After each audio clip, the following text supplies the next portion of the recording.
नमस्कार सभी को, एक बार फिर से स्वागत है एक और नई वीडियो में। सबसे पहले तो माफ़ी चाहूँगा कि बहुत दिन बाद वीडियो में डाल रहा हूँ, क्योंकि काफ़ी बिजी शेड्यूल चला हुआ है इन दिनों।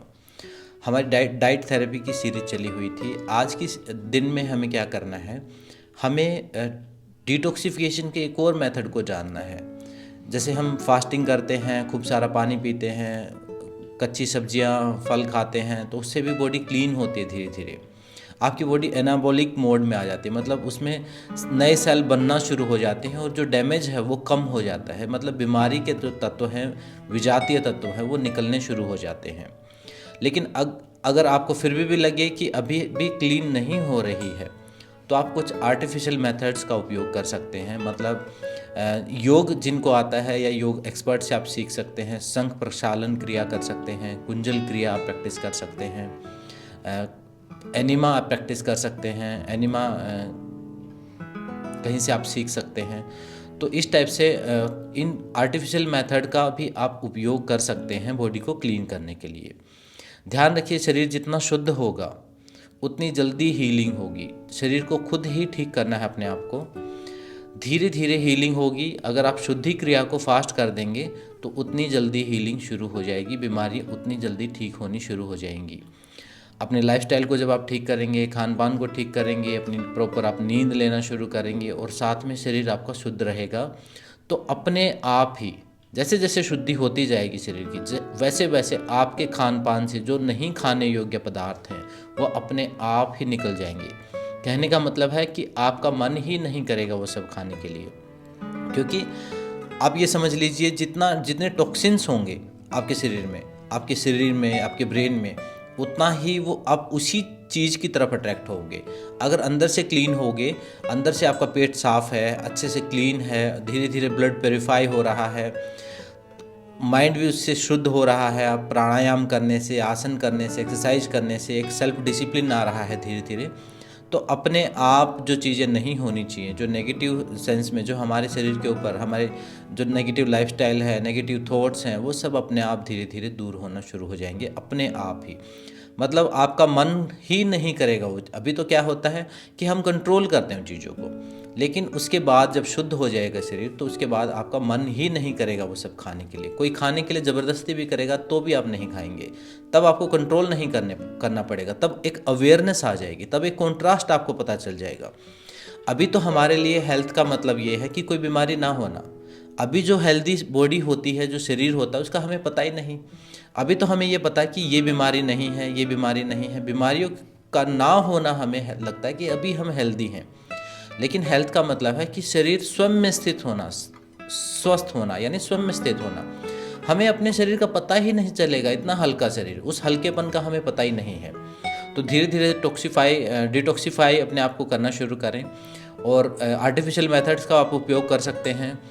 कुंजल क्रिया का कर सकते हैं, शंख प्रक्षालन का कर सकते हैं, एनिमा का आप कर सकते हैं, या फिर अगर कोई आयुर्वेदिक एक्सपर्ट आपके जानकार हैं तो वो पंचकर्मा के थ्रू भी आपके बॉडी को डिटॉक्सिफाई कर सकते हैं। मतलब वो कुछ ऐसी मेडिसिन दे देते हैं जिससे लूज मोशन आपको लग जाते हैं और वो पेट क्लीन हो जाता है, साफ़ हो जाता है।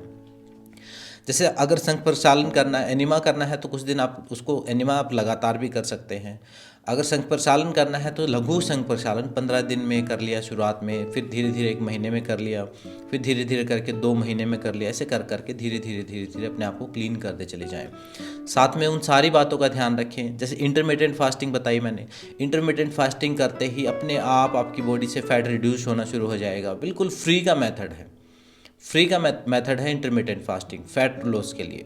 आप बस थोड़ी बहुत एक्सरसाइज जितना आपकी बॉडी अलाउ करे उतनी करते रहें, साथ में उसको फास्टिंग को कंटिन्यू रखें। अपने आप भूख रीसेट हो जाएगी, स्ट्रेस लेवल कम हो जाएगा, आप अपने आप चीज़ें ठीक होनी शुरू हो जाएंगी। आप खुद चौंक जाओगे इस चीज़ को देखकर कि शरीर अपने आप को कैसे ठीक करता है। अभी हम रोके हुए हैं बस इसको। तो आज का दिन क्या है, अगर आपके हिसाब से कोई षटकर्म की जो क्रियाएं हैं, योग में षटकर्म है, आयुर्वेद में पंचकर्म है, नेचुरोपैथी में जो भी क्लिंजिंग प्रोसेस है, उनमें से आपको अगर अपने लिए कोई लगता है बेनिफिशियल तो उसको अपना लीजिए। उसको आप जो भी रूटीन रहता है उस हिसाब से प्रैक्टिस करें। उसको प्रॉपर उसके प्रॉपर तरीके को सीख के, किसी भी एक्सपर्ट से तरीका सीखना और उसको अप्लाई करना। उससे क्या होगा कि जो प्रोसेस है, जो हीलिंग प्रोसेस है, वो फास्ट हो जाएगा। उसके अलावा आप जैसे नेचुरोपैथी में है, ठंडी पट्टियाँ रखते हैं, डाइजेशन को इम्प्रूव करने के लिए ठंडी पट्टी को लपेट देते हैं चारों तरफ ठंडे पानी में डुबो के।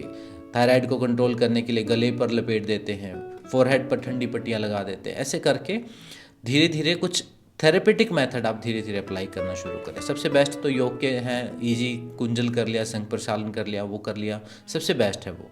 बाकी अगर और कुछ भी करना चाहें तो एक थेरेपी को आप साथ में ऐड कर सकते हैं, वो थेरेपी जो आपके शरीर को शुद्ध करे। तभी तो योग में, आयुर्वेद में सबसे पहले प्राकृतिक चिकित्सा में एक ही चीज़ करवाई जाती है। आयुर्वेद में वात पित्त कफ को बैलेंस करना है, योग में आसनों के से पहले, प्राणायाम से पहले, नेचुरोपैथी में सबसे पहले क्लीन किया जाता है हर चीज़। तीनों थेरेपी, जितनी भी नेचुरल थेरेपीज अपने पूरे शरीर को पहले क्लीन किया जाता है। मेथड सब में अलग अलग हैं, थोड़े थोड़े, कुछ चीज़ें सेम हैं, कुछ चीज़ें अलग अलग हैं। तो आपको प्योरीफाई करना है, अपने आप को शुद्ध करना है। जैसे ही शुद्धि होगी, वात पित्त कफ बैलेंस हो जाएंगे। वो होना ही चाहते हैं, हमने उनको रोक रखा है। वात पित्त कफ बैलेंस हो जाएंगे, शरीर की बीमारियां ठीक होनी शुरू हो जाएंगी, वेट धीरे धीरे नॉर्मल होना शुरू हो जाएगा। अगर कम वेट है तो बढ़ना शुरू हो जाएगा, अगर अंडर वेट हो तो बढ़ना शुरू हो जाएगा, और अगर ओवर वेट है तो कम होना शुरू हो जाएगा। बॉडी का मास, फैट, सब चीज़ें बैलेंस होनी शुरू हो जाएंगी। साथ में हेल्दी डाइट को फॉलो करते रहें, और इन्हीं सारी चीज़ों को करते करते धीरे धीरे आप ठीक हो जाएंगे। एक वीडियो और मैं डालूंगा इस डाइट थेरेपी के ऊपर, उसके बाद इस सीरीज को ख़त्म करेंगे, कुछ और नया शुरू करेंगे। और इन्हीं सारी चीज़ों को इन स्टेप में से आपने अगर 50% भी फॉलो किए, जो 21 डेज़ का मैंने बनाया है, उनमें से 50% भी आपने फॉलो किए, तो सारी बीमारियां बिना दवाइयों के ही ठीक हो जाएंगी।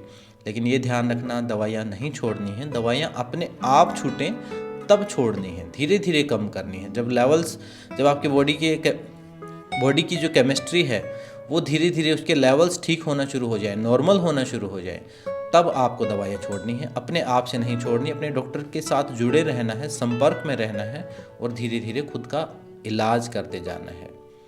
तो आज की वीडियो में इतना ही है। मिलते हैं नेक्स्ट वीडियो में। वीडियो अच्छी लगे तो लाइक कर दीजिए, कमेंट कर दिया करें और शेयर कर दिया करें। मिलते हैं नेक्स्ट वीडियो में।